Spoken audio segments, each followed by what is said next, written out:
तो रात के 9 बज चुके हैं और एक बार फिर आपके साथ हाजिर हूँ एक नई कहानी के साथ। क्राइम की वो कहानियाँ जो चौंकाती भी हैं, जो दहलाती भी हैं, जो डराती भी हैं और जिसे सुनना सुनाना भी पसंद करते हैं लोग। तो उसी हिसाब से फिर एक नई कहानी, आज थोड़ी सी कहानी डिफरेंट लेकर आया हूँ। उसकी वजह बड़ा ही ख़ास है कि एक तो ये बहुत ही अपडेटेड स्टोरी है, आज ही सुबह पता चली, उसके बाद हम लोग लगातार इसमें लगे हुए थे और असल में इस कहानी पे वारदात बना रहा हूँ। आज रात 11 बजे आज तक पे जो शो आएगा आपसे 2 घंटे के बाद, तो आप वारदात में वो विजुअली देखेंगे, लेकिन मैं उसको आपको उसकी पूरी कहानी आज अपने उसूल को तोड़ते हुए वारदात से पहले ही आपको सुनाता हूँ। और सबसे पहले एक तमाम आप क्राइम तक के जो परिवार हैं उन सबका शुक्रिया। उनके जो मेल मैंने आज भी बहुत सारे लोगों के पढ़े, सुझाव पढ़े, कुछ के उसमें कुछ संशोधन करने की भी बात थी, वो भी देखा, अच्छा लगा। मतलब अलग अलग तरह के जब राय आते हैं तो अच्छा लगता है उसको देख सुन पढ़कर। तो आज वारदात में हम लोग एक स्टोरी दिखाने जा रहे हैं, the great Indian train robbery, Hindustan की सबसे बड़ी ट्रेन रॉबरी की कहानी। फिल्मों में आपने बहुत सारी देखी होंगी ऐसी कहानियाँ, कई फिल्में बनी हैं। एक मुझे याद है इंग्लिश फिल्म थी द ग्रेट ट्रेन रॉबरी, वो दुनिया की शायद सबसे बड़ी ट्रेन रॉबरी की कहानी थी। लेकिन हिंदुस्तान की अगर हम ट्रेन रॉबरी की बात करें तो ये जो कहानी मैं सुनाने आपको जा रहा हूँ, इससे बड़ी ट्रेन रॉबरी हिंदुस्तान में नहीं हुई। और इत्तेफाक की बात यह है कि बहुत ज़्यादा पुरानी भी नहीं है, ये सिर्फ 2 साल पुरानी कहानी है ये।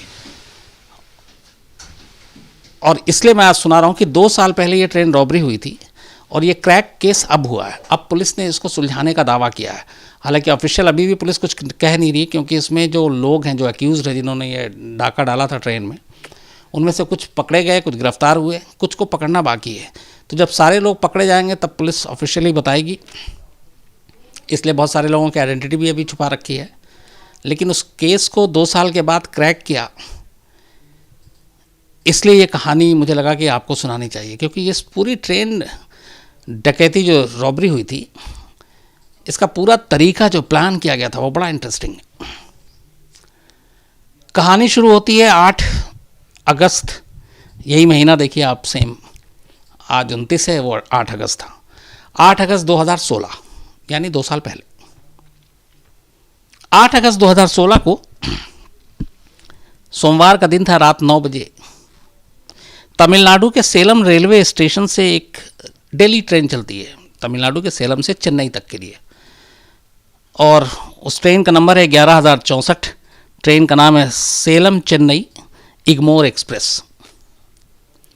तो ये रात 9 बजे इसका टाइम है सेलम से चलने का, और सेलम से चेन्नई जाती है। रात 9 बजे सेलम से ये ट्रेन चलती है और सुबह चेन्नई पहुंचा देती है। लगभग 11 से 12 घंटे के पूरा सफ़र है सेलम से चेन्नई का। तो 8 अगस्त रात 9 बजे ये 11,064 सेलम चेन्नई इग्मोर एक्सप्रेस चेन्नई के लिए चलती है। पैसेंजर ट्रेन थी ये, सारी बोगियों में पैसेंजर थे। बट उस दिन एक ख़ास चीज़ ये थी कि 2 बोगी को ख़ास तौर पे रिज़र्व किया गया था, पूरी बोगी को, उसमें आम पैसेंजर अलाउड नहीं था। और ये 2 बोगी जो रिज़र्व किया गया था, ये अपने रिज़र्व बैंक ऑफ इंडिया की तरफ से किया गया था, RBI। इन 2 बोगी को रिज़र्व करने के बाद इसमें सिर्फ RBI के पैसे थे, रुपए, जिसमें कुल 342 करोड़ 342 करोड़ 342 करोड़ रुपए थे, जो कि इन 2 बोगी में रखे गए थे। अब 224 लकड़ी के बॉक्स बनाए गए थे, तो 224 बॉक्स में 342 करोड़ रुपए ये रखे हुए थे। ये जो पैसे थे, ये सारे जो नोट थे 342 करोड़ रुपए, ये 3 अलग अलग बैंकों के थे। एक स्टेट बैंक ऑफ इंडिया था, एक इंडियन बैंक था और एक इंडियन ओवरसीज़ बैंक था। तो state bank of India, Indian bank और इंडियन ओवरसीज़ बैंक, इन तीनों बैंकों ने ये पूरे जो पैसे थे 342 करोड़ रुपए, ये आरबीआई को इसलिए दिया था कि ये सारे नोट 2005 से पहले के थे और 2005 तक के थे। तो नोट पुराने हो गए थे, कुछ कट फट गए थे। चलन में इतना होता है कि नोट, कहते हैं कि एक जो नोट होता है वो 10 लोगों से ज़्यादा अगर हाथ से गुज़रता है, 20 लोगों से, तो वो एक ख़ास साल, एक ख़ास मियाद होती है, तब तक ही वो नोट सही सलामत होता है और चलता है। तो ये एवरेज है। तो 2005 तक के वो सारे नोट थे 342 करोड़ रुपए। इन 342 करोड़ों को 224 अलग अलग लकड़ी के बॉक्स में ये 3 बैंक रख के आरबीआई के हवाले करते हैं, ताकि आरबीआई इसके बदले उन्हें नए नोट दे, क्योंकि इन नोटों की हालत खस्ता हो चुकी थी। तो ये एक चलता रहता है, जो नोट पुराने हो जाते हैं, कट फट जाते हैं, बहुत सारे लोग नोट पे लिख देते हैं, हालांकि वो गलत है। तो ऐसे नोट वापस आरबीआई के ख़जाने में चला जाता है। तो रिज़र्व बैंक ऑफ इंडिया के अलग अलग स्टेट और अलग अलग जोन के हिसाब से उनके अपने अपने एक ख़जाना है, एक जिसको कहें, जहाँ पे वो ऐसे पैसों को रखते हैं ले जाकर, और फिर उसका वो चाहे तो डिस्ट्रॉय हो या रिसाइकिल हो, जो भी उनका प्रोसेस होता है। तो चेन्नई में रिज़र्व बैंक ऑफ इंडिया का एक जगह थी जहाँ पे ऐसे नोट को ले जाकर रखा जाता था। तो अब ये 3 बैंकों के 342 करोड़ रुपए सेलम से चेन्नई 11,064 सेलम चेन्नई इग्नोर एक्सप्रेस की गाड़ी से जा रही है। 2 बॉगी है, उसमें एक एसीपी रैंक का अफसर है, बाकी 17 जो हैं वो आरपीएफ और पुलिस के लोग हैं। कुल मिलाकर 18 सशस्त्र हथियारों से लैस। अब लेकिन इसमें होता क्या है कि ये जो 224 बॉक्स थे, जिसमें 342 करोड़ थे, इसको एक बॉगी के अंदर रखा जाता है और उस बॉगी को सील कर दिया जाता है, ताला लगा दिया जाता है। और उसके जो ठीक बराबर वाली बॉगी थी, उसमें ये 18 पुलिस वाले बैठ के पहरा देते रहते हैं। अब ये ट्रेन वहाँ से रवाना होती है। ट्रेन में जो ये 342 करोड़ रुपए रखे हुए थे, उस बॉगी के अंदर अब कोई नहीं है, ताला लगा हुआ, सील है। उसकी बराबर की बॉगी में सारे पुलिस वाले बैठे हुए हैं। और इस ट्रेन की जो मैक्सिमम स्पीड रफ्तार है वो है 70 किलोमीटर प्रति घंटा। और सेलम से चलने के बाद इसका पहला स्टॉपेज जो है वो 2 घंटे के बाद आता है। तो 70 के हिसाब से 140 किलोमीटर की दूरी पर वो पहला स्टेशन या पहला स्टॉपेज पड़ता है। और वो पहला स्टेशन था विरुद्धाचलम। सेलम के बाद विरुद्धाचलम एक स्टेशन है, अच्छा खासा बड़ा स्टेशन है। लेकिन अब यहाँ पे एक चीज़ और थी, ये सारी इसलिए आपको बता रहा हूँ क्योंकि इस पूरी डकैती में ये सारी चीज़ें अभी आगे खुलेंगी। सेलम से जो विरुद्धाचलम तक ट्रेन चलती है, 140 किलोमीटर का सफ़र जो तय करती है 2 घंटे में, ये पूरा रूट डीजल के इंजन से ट्रेन चलती है। वो इलेक्ट्रीफाइंग नहीं है, मतलब उसके ऊपर इलेक्ट्रिक की तार नहीं है जिससे इलेक्ट्रिक की इंजन चले। तो ये 2 घंटे का सफ़र डीजल के इंजन से तय होना है। और डीजल के इंजन को इलेक्ट्रिक की ज़रूरत नहीं, ऊपर कोई वायर नहीं है, तार है नहीं। लेकिन उसके बाद विरुद्धाचलम से फिर इलेक्ट्रीफाइंग रूट शुरू हो जाता है। वहाँ से फिर वो जो ट्रेन चलेगी तो वो इलेक्ट्रिक के वायर से चलेगी। और उसमें जाहिर सी बात है कि आपके ऊपर की तरफ, ट्रेन के ऊपर की तरफ बिजली की तारें होंगी। और जो इलेक्ट्रिक की उससे ट्रेन चलती है, उस तार में 25,000 वोल्ट्स करंट दौड़ती है जिससे ट्रेन चलती है। तो 25,000 वोल्ट का करंट उस इंजन को, इलेक्ट्रिक इंजन को चाहिए होता है, जिसकी वजह से वो ट्रेन चलती है। तो खैर ट्रेन चली 9 बजे सेलम से। रात ठीक 11 बजे ये ट्रेन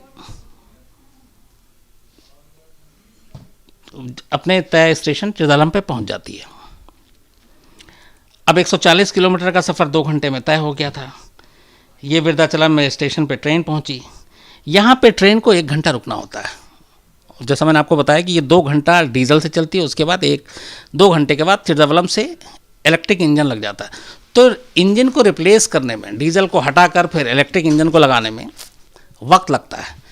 आमतौर पे आधा घंटा लगता है बाकी कई सारी ट्रेनों में, लेकिन यहाँ पे 1 घंटा पूरा वक्त है। तो इसका स्टॉपेज जो है इस ट्रेन का 1 घंटा है वहाँ पे विरुद्धाचलम में। तो 1 घंटे के लिए ये ट्रेन वहाँ पे रात 11 बजे पहुँचती है और अब उसको 12 बजे वहाँ से चलनी है। 1 घंटे का स्टॉपेज, 1 घंटा ट्रेन रुकी रहती है। 1 घंटे के बाद इंजन चेंज होता है, डीजल की जगह पे अब इलेक्ट्रिक इंजन है। उसके बाद ये ट्रेन ठीक 12 बजे विरुद्धाचलम से रवाना हो जाती है। रवाना होने के बाद ये छोटे मोटे कुछ स्टेशन पे भी रुकती है। उसके बाद ये 5 घंटे के बाद मंगलवार 9 अगस्त की सुबह 4 बजे, 4 घंटे के बाद, 12 बजे चली थी विरुद्धाचलम से, उसके बाद 4 घंटे के बाद सुबह के 9 अगस्त के ये इग्नोर रेलवे स्टेशन पहुंचती है, जो कि तमिलनाडु का ही हिस्सा है। और वहाँ से चेन्नई जो है वो करीब 5-6 घंटे का रास्ता है। तो अब ये 5 बजे सुबह इग्नोर रेलवे स्टेशन पे ये ट्रेन पहुँच जाती है। जैसे ही ये ट्रेन इग्नोर रेलवे स्टेशन पहुँचती है तो जो बोगी में पुलिस वाले सारे पहरा दे रहे थे, दूसरी बोगी में उसके साथ के जिसमें पैसे रखे हुए थे, उसके बहुत सारे पुलिस वाले उतरते हैं, प्लेटफॉर्म पे उतरते हैं और अपना चारों तरफ देखने लगते हैं। तभी उसमें से एक पुलिस वाला ये कहता है कि अब ट्रेन को चलते हुए काफ़ी घंटे हो गए, तो एक बार खोल के लॉक वॉक देख लें कि अंदर ठीक ठाक है कि नहीं सब कुछ। तो लॉक खोलता है। अब वो जब से ही लॉक खोलता है और दरवाज़ा खोल कर ट्रेन के अंदर, बोगी के अंदर जाता है, तो उसे एक अजीब चीज़ दिखाई देती है। वो देखता है कि बंद बोगी के अंदर बहुत तेज़ रोशनी आ रही है। तो देखता है रोशनी कहाँ से आ रही है, तो वो देखता है कि छत में एक होल है और उस होल से उसको चांद की रोशनी अंदर आ रही थी। और साथ में वो जो पोल खंबा जो प्लेटफॉर्म के साथ इधर लगा होता है रेलवे स्टेशन पे आमतौर पर, उसका बल्ब जल रहा था, उसकी तेज़ रोशनी अंदर आ रही है। तो बड़ा घबराता है, बड़ा अजीब सा उसको लगता है कि ये रोशनी अंदर कैसे आ रही है। फिर ये सोचता पता नहीं इस बोगी की छत में पहले से सुराख था, क्या था। तो वो खैर बाहर निकलता है और उसके बाद अपने बाकी साथियों को बताता है कि ये ऐसे ऐसे। तो बाकी साथी घबराते हैं। उसके बाद वो सारे ट्रेन के अंदर जाते हैं। अब जब अंदर जाते हैं तो उन्हें लगता है कि नहीं, वो देख के ही फिर ध्यान से जब वो सुराख को देखते हैं, छत पे जो होल था, वो सुराख इतना बड़ा था जिससे एक आदमी आसानी से बोगी के अंदर आ सकता था और बोगी के अंदर से जा सकता था। तो वो सुराख देख के घबरा गए सारे पुलिस वाले। उसके बाद उन्होंने बोगी की तलाशी ली कि पैसे सब ठीक ठाक हैं कि नहीं।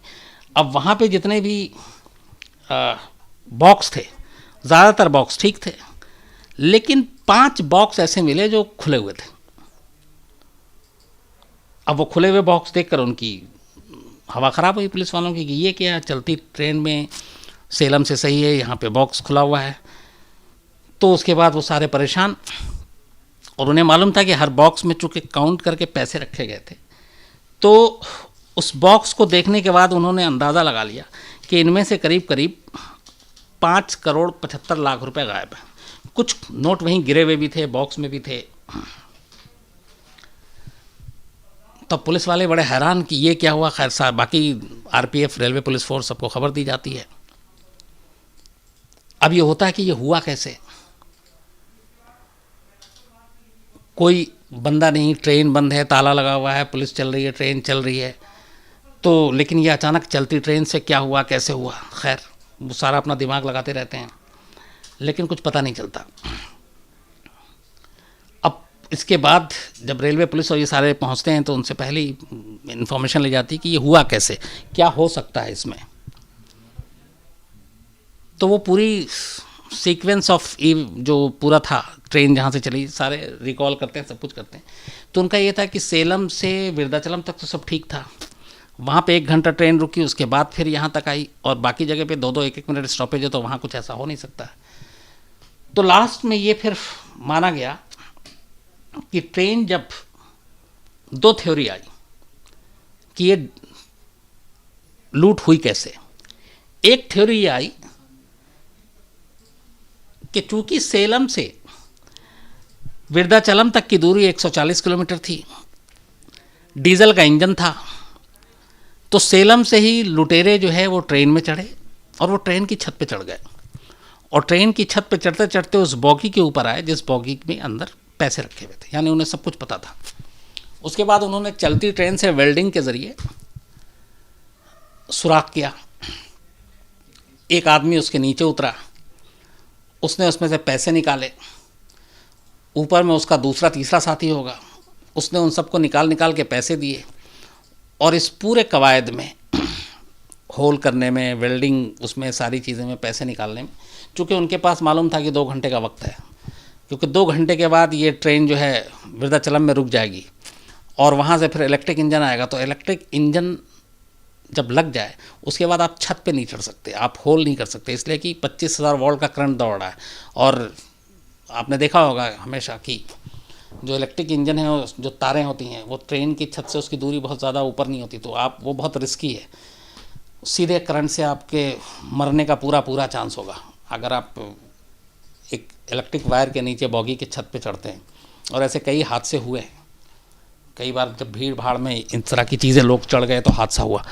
तो ये हुआ कि ये रॉबरी तभी हुई जब तक ये डीजल की इंजन इसमें लगा हुआ था। पहली थ्योरी ये आई। तो मतलब ये कि सेलम से लेके वृद्धाचलम तक 2 घंटे की दूरी में ये सारा काम हुआ और उन्होंने पूरी प्लानिंग के साथ ये लूट की।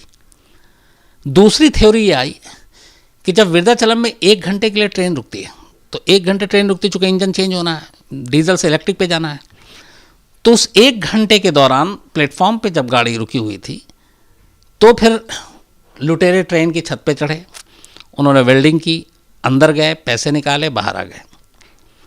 अब इसको भी रूल आउट नहीं किया पुलिस ने जांच में, लेकिन इसमें एक पेच आया वो ये कि जब ट्रेन प्लेटफॉर्म पे रुकी 1 घंटे के लिए, तो प्लेटफॉर्म पे बहुत लोग होते हैं, भीड़ होती है, और अगर ये पता है कि आप 1 घंटा ट्रेन रुकी हुई तो बहुत सारे लोग अपनी सीट छोड़ के प्लेटफॉर्म पे टहलते रहते हैं।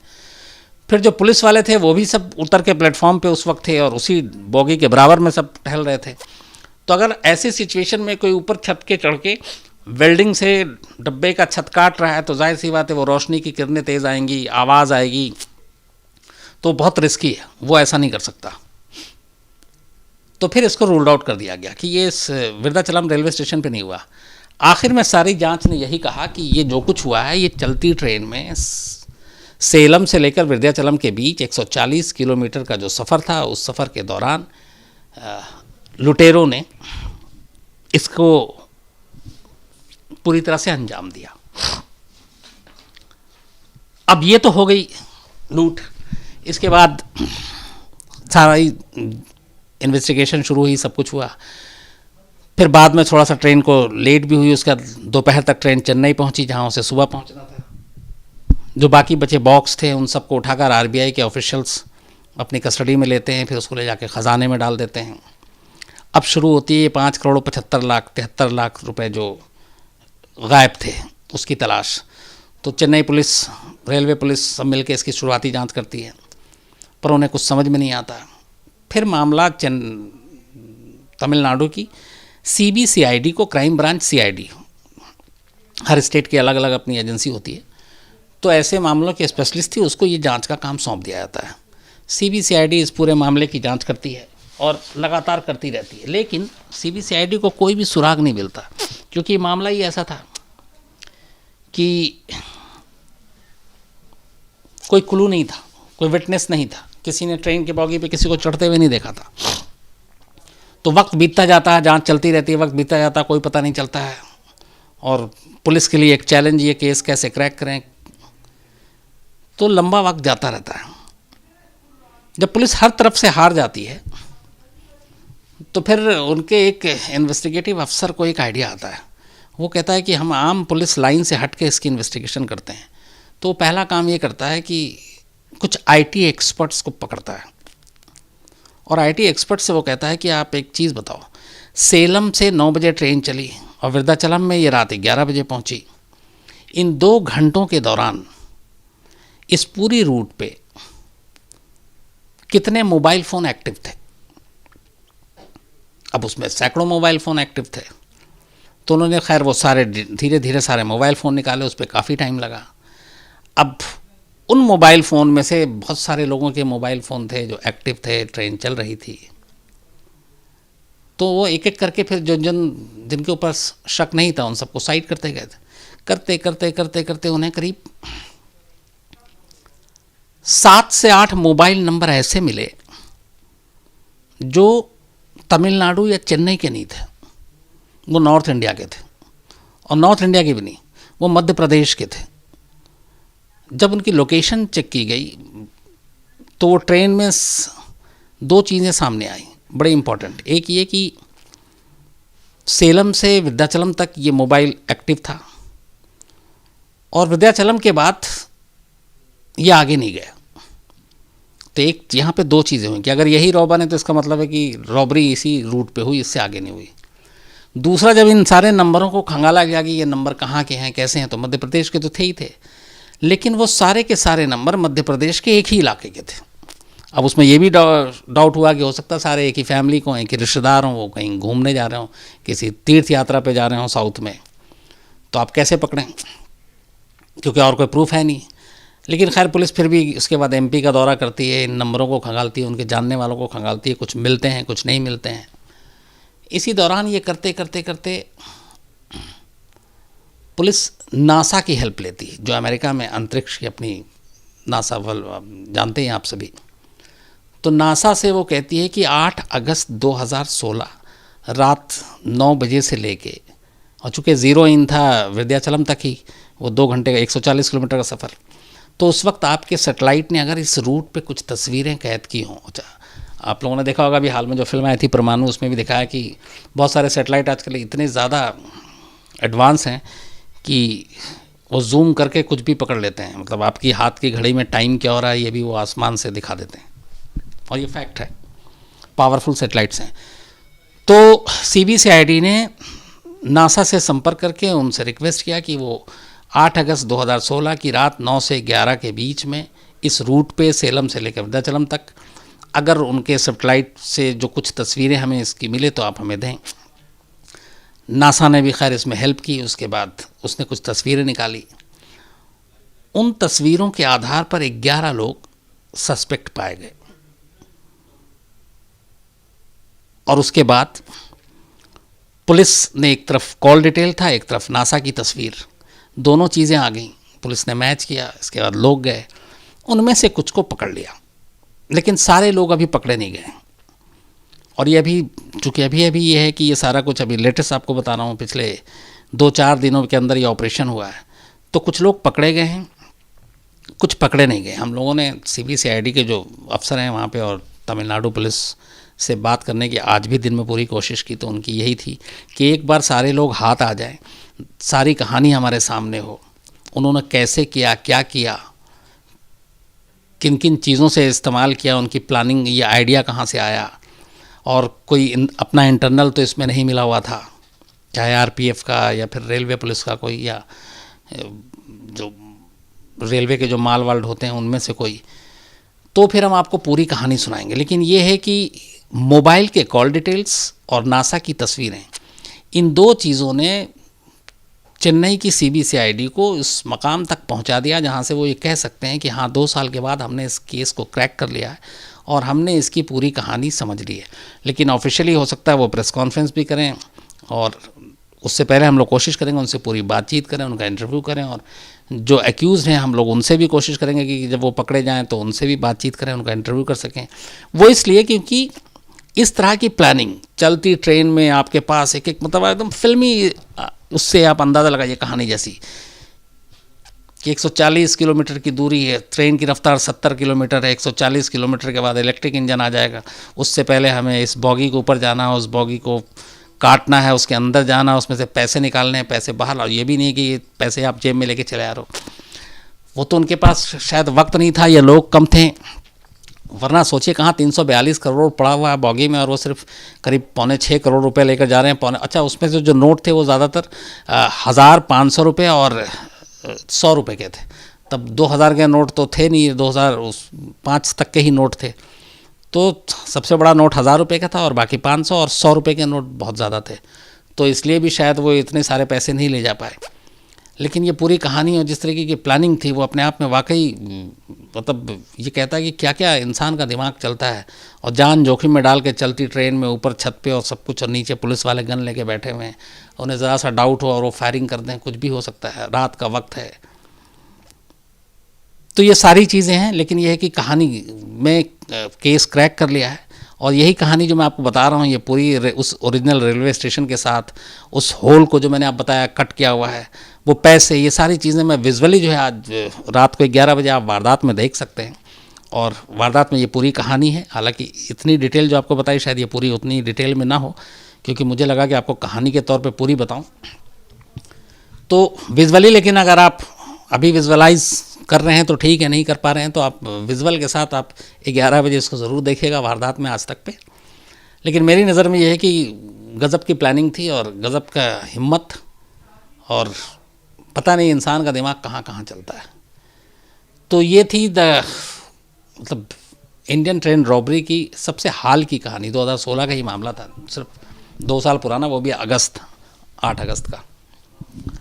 तो मुझे लगा कि ये चूँकि एकदम लेटेस्ट है और थोड़ा सा लीक से हटकर है, इसलिए मैंने तय किया था कि आज आपको ये कहानी सुनाऊं। तो कहानी आपने सुन ली और बाकी टाइम भी 9:30 हो चुका है। तो कल फिर कोई नई कहानी आपके सामने लेकर आएंगे और आपको नई कहानी सुनाऊंगा।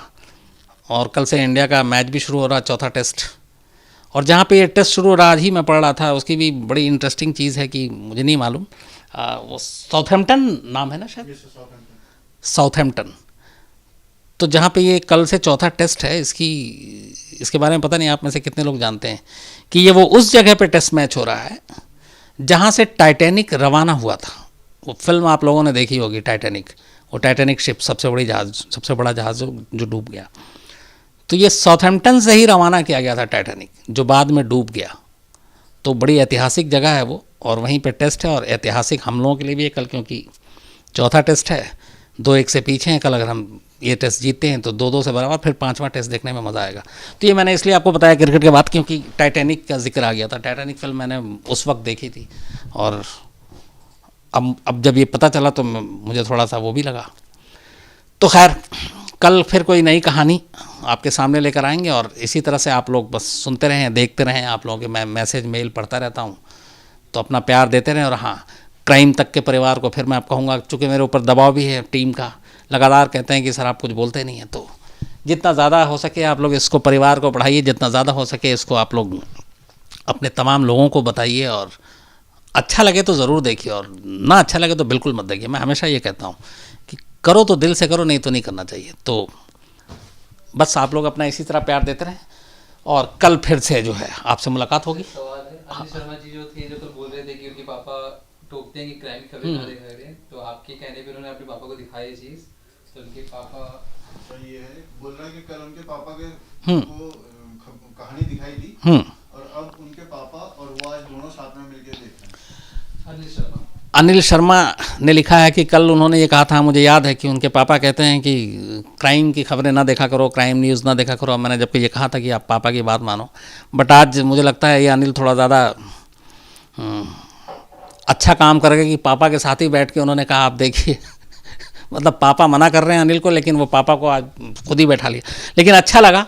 और लेकिन मैं फिर कहूँगा अनिल कि तुम देखो, लेकिन जो माँ बाप कहें उसे ज़रूर मानो, क्योंकि माँ बाप की जो कद होती है, माँ बाप की जो जगह होती है, वो जगह कोई ले नहीं सकता। तो उनकी बात हमेशा माननी चाहिए। माँ बाप हमेशा बच्चों को अच्छी चीज़ के लिए ही कहते हैं कि बच्चा अच्छा हो, बुरे रास्ते पे ना चले। तो वो चीज़ें हम लोग को बहुत लेट समझ में आती हैं, लेकिन माँ बाप कभी अपने बच्चों का बुरा नहीं चाहते। लेकिन ये अच्छा लगा कि चलो आज तुम पापा के साथ देख रहे हो, तो उनको मेरा नमस्कार कहना और अच्छी अच्छी चीज़ें देखते रहना। सर, राकेश कुमार बोल रहे हैं जब इतना ज़्यादा अमाउंट में पैसा लेके जाया जा रहा था, तो सिक्योरिटी के तौर पे कैमरा क्यों नहीं लगाया गया? राकेश कुमार का ये कहना है कि जब इतने पैसे लेकर जाए जा रहे थे, तो फिर सिक्योरिटी के लिए, सेफ्टी के लिए कैमरे क्यों नहीं लगाया गया स्टेशन या उसमें।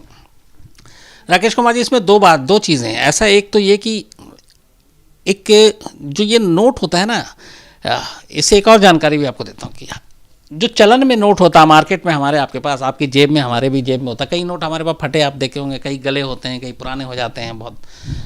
तो इनका एक साइकिल पीरियड होता है, इतने साल के बाद ये नोट डिस्कार्ड कर दिया जाएगा। तो वो कैसे होगा? आप तो अगर मेरा नोट और आपका नोट ख़राब है, पुराना भी गया, तो हम लोग फेंकते तो है नहीं, कोशिश करते हैं कहीं ना कहीं चल जाए। कहीं नहीं चले तो बैंक को वापस कर देते हैं। तो ऐसे बैंक जो है वो सारे नोट को जमा करता रहता है, जिसकी हालत बहुत खस्ता हो जाती है। फिर वो बैंक वो सारे नोट को एक साथ आरबीआई को वापस कर देता है। मान लीजिए कि 1 करोड़ रुपए मेरे पास आ गए पुराने गले फटे नोट, तो वो 1 करोड़ मैं वो बैंक जो है आरबीआई को देता, क्योंकि आरबीआई सारे नोट जारी करता है, बदले में आरबीआई उसको 1 करोड़ के नए नोट देता है। तो उन पुराने नोटों को ले जाकर बर्बाद कर दिया जाता है, और वो उसका एक पूरा प्रोसीजर होता है आरबीआई। तो ऐसे नोट को इस तरह से ले जाना अलग अलग जोन में और फिर वहाँ अलग अलग इसके ख़जाने में आरबीआई के और बर्बाद करना कोई मतलब पहली या अनोखी चीज़ नहीं है, होता रहता। हम आपको पता नहीं चलता कब कहाँ कैसे इसको ढो के ले जाया जाता है। लेकिन और इस नोट में से एक ये भी है कि 2005 से पहले के सारे नोट थे, अब उस 5 करोड़ 78 या 75 लाख में से कितने नोट उन चोरों के काम आ सके, कितने मार्केट में चल पाए, ये भी पता नहीं है। वो तो अभी जब पूरी जांच सामने आ जाएगी तो पता चलेगा। लेकिन मुझे लगता है कि उसमें से बहुत सारे नोट तो वो भी चला नहीं पाए होंगे, उनको फेंकना ही पड़ा होगा। हालांकि वो फेंके हुए नोट मिले नहीं अभी तक। तो लेकिन हाँ, ये आपका कहना है कि अगर ऐसी चीज़ें हैं कि इतने 342 करोड़ रुपए है और उसमें से मान लीजिए कि 42 करोड़ रुपये भी चल जाता है, तो भी उसकी सेफ्टी और को सुनिश्चित करना चाहिए था। सीसीटीवी कैमरा और ये सारी चीज़ें होनी चाहिए थी।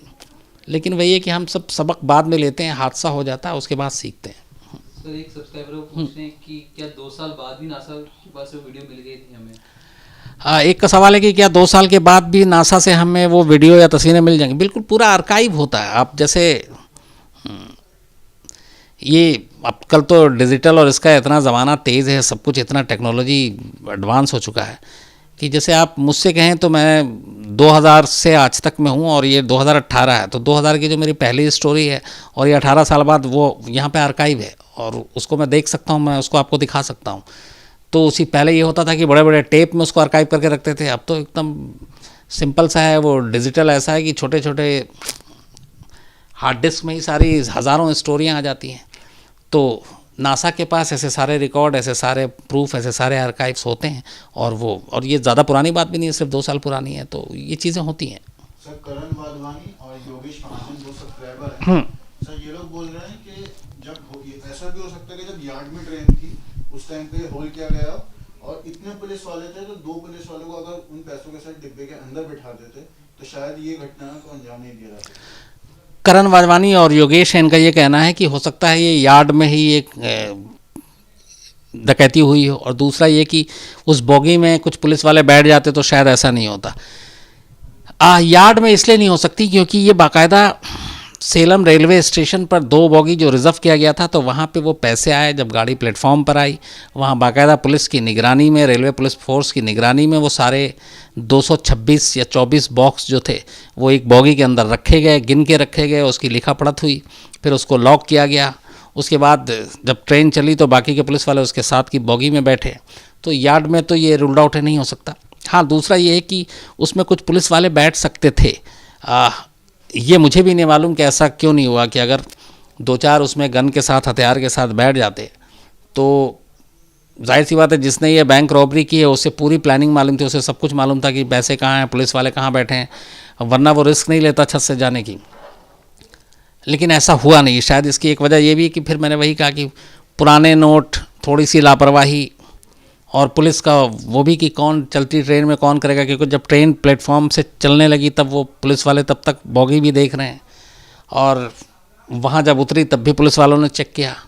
तो बहुत सारी चीज़ें थी। लेकिन हाँ, ये एक है कि अगर बोगी के अंदर कुछ पुलिस वाले होते तो शायद लुटेरों की इतनी हिम्मत नहीं होती।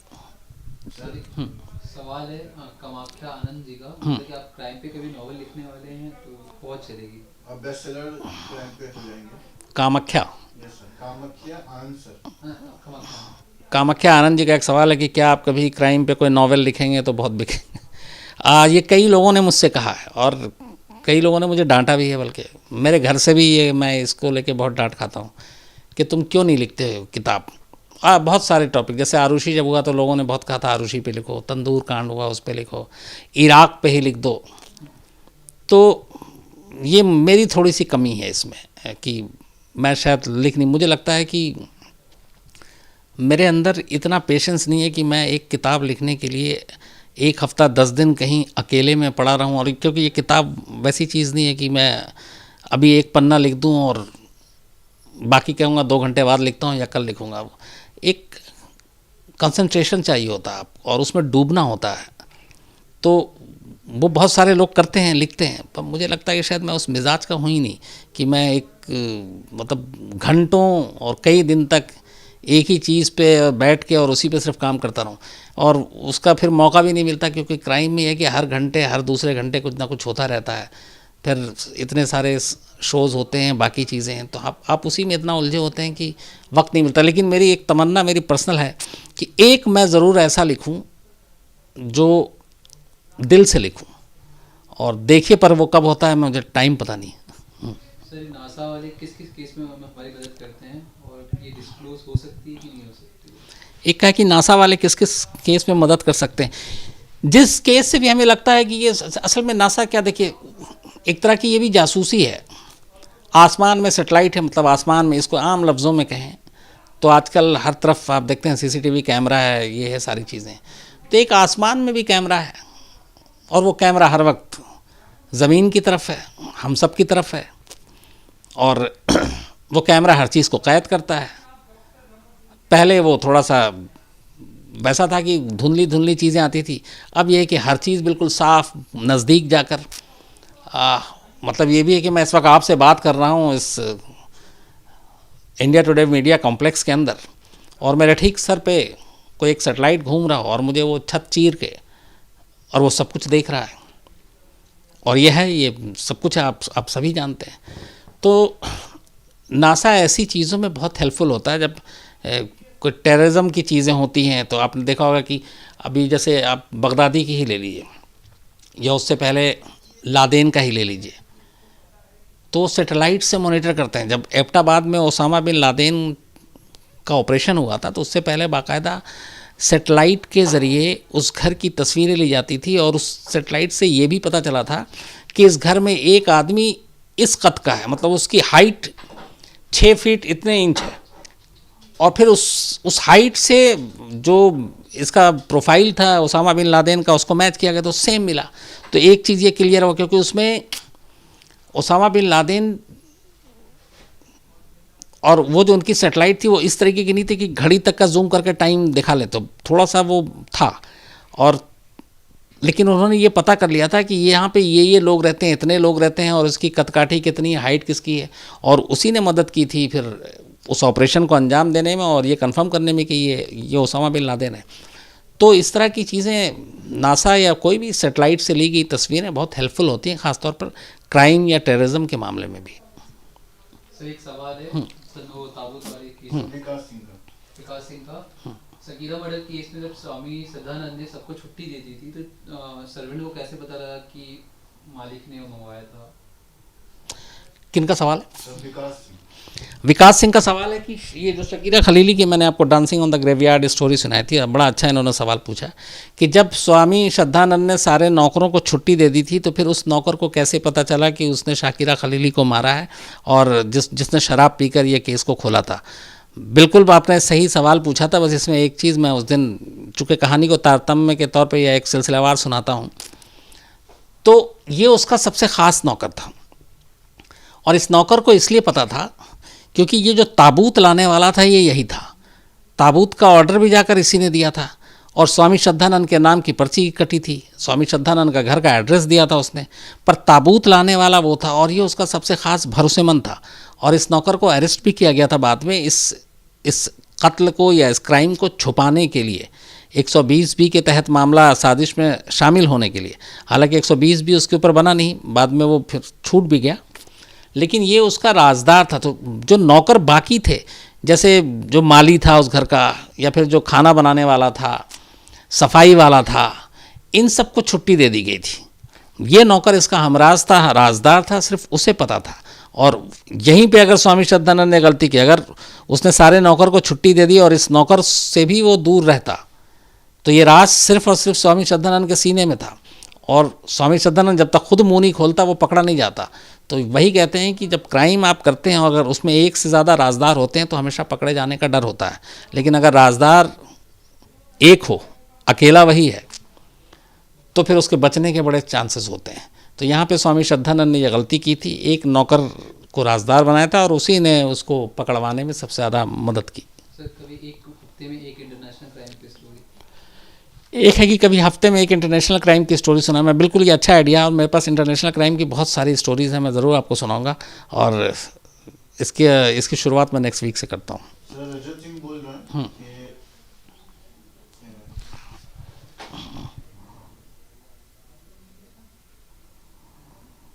सर भवरी देवी की कहानी जो है सर उसके रिलेटेड एक बार दोबारा से वो फिर से देखना चाहते हैं, लेकिन वो सारी कहानी पूरे से थोड़ा संक्षेप में करके अगर आप कहानी बता सकें। कौन है? सर रजत सिंह। अच्छा, रजत सिंह की भवरी देवी की कहानी जो मैंने सुनाई थी वो पूरा उन्होंने संक्षेप में क्या सुनना चाहते हैं? यस सर, थोड़ा अच्छा। सा अगर आप बता दें। चलिए मैं बता देता हूँ थोड़ा संक्षेप में, बिल्कुल आप संक्षेप में ही सुनिए। अब आप, भवरी देवी एक नर्स थी राजस्थान की जो नट ब्राज़िल से आती थी, और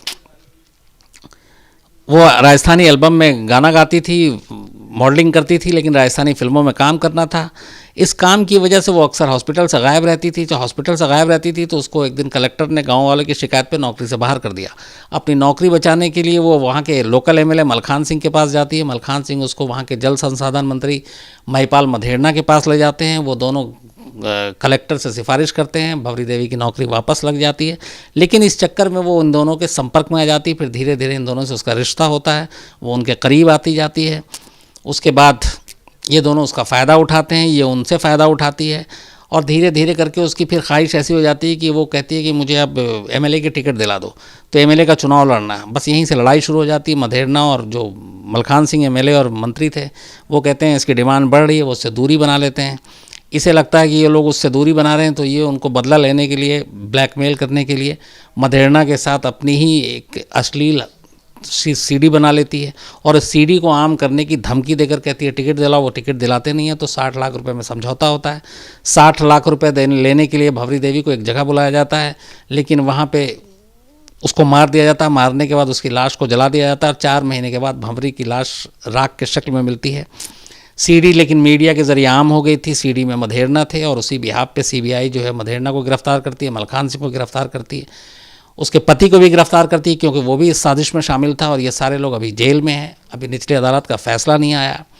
लेकिन ये पूरी कहानी ये बताती है कि कैसे एक नर्स सत्ता और उसकी ताकत को हासिल करने के लिए नेताओं का इस्तेमाल करती है, और नेता कैसे एक मॉडल या उस तरह के एल्बम में गाना गाने वाली एक महिला का इस्तेमाल करते हैं, और फिर अंजाम ये होता है कि एक मारी जाती है, बाकी तमाम लोग जेल में होते हैं। मुझे लगता है ये पूरी संक्षेप में सुना दी। प्रमोद महाजन की स्टोरी में कई बार पहले भी लोगों ने कहा, मैं बिल्कुल आपको सुनाऊंगा। बल्कि प्रमोद महाजन के एक बेटे की भी आपको कहानी सुनाऊंगा, क्योंकि वो बहुत इंटरेस्टिंग कहानी है। जब प्रमोद महाजन के बेटे मरते मरते बचा, राहुल महाजन, आपने बिग बॉस या कई इसमें टीवी में भी देखा आपने शोज़ में, और उसमें एक आदमी की मौत हो गई थी प्रमोद महाजन की इसी दिल्ली के सरकारी घर में, लेकिन राहुल महाजन बच गया था। और वो पूरी कहानी कैसे थी, वो स्टोरी कैसे ब्रेक हुई, कैसे वो ड्रग्स का मामला निकला, ये अपने आप में एक बहुत इंटरेस्टिंग कहानी है, वो भी मैं आपको सुनाऊंगा। हर्षद मेहता केस और मुंबई धमाके के ऊपर भी अगर कोई कहानी हो तो वो भी सुना। हर्षद मेहता और मुंबई धमाका, मैंने बिल्कुल कहा मुंबई धमाका एक तो 26 से 11 आ रहा, मैंने इसलिए कुछ संभाल के रखा हुआ, क्योंकि 26 से 11 को मैं बहुत स्पेशल आपको सुनाना चाहता हूँ और ये सितंबर का महीना शुरू होने जा रहा है, और 26 तारीख का मामला है, तो वो भी सुनाऊंगा। और इसके अलावा भी तमाम कहानियाँ जो मैं आपको सुनाऊंगा, बस धीरे धीरे सुनाऊंगा, क्योंकि वक्त आप भी जानते हैं 9 से 10 एक दिन में फिर एक साथ बहुत सारी कहानियाँ नहीं हो सकती हैं, लेकिन मैं सुनाऊंगा। बस इसी तरह आप धैर्य रखें और इसी तरह अपना प्यार देते रहें और सुनते रहें। तो अब निकलते हैं, क्योंकि आप वारदात में जो आपको मैंने आज कहानी सुनाई है द ग्रेट ट्रेन रॉबरी की, अब इसको अगर आप देखना है विजुअली ओरिजिनल्स, आपको स्टेशन से लेके चेन्नई तक क्या क्या होता है, कैसे होता है, सारी चीज़ें, तो आपको 11 बजे आज तक पे वारदात में मिलेंगे, अब से लगभग 1.25 घंटे के बाद। और क्राइम तक पे भी ये पूरा वीडियो डाल देंगे आप 11 के बाद, मतलब आप कल से देख सकते हैं इसमें पूरा वीडियो जो मैंने आपको द ग्रेट ट्रेन रॉबरी की कहानी सुनाई है, इसका क्राइम तक पे भी वीडियो होगा, तो आप वहाँ पे भी जाके देख सकते हैं। तो क्राइम तक देखते रहिए, कहानियाँ सुनते रहिए, बस अपना प्यार देते रहिए और अच्छे रहिए, खुश रहिए, बस यही दुआ है। Thank you very much.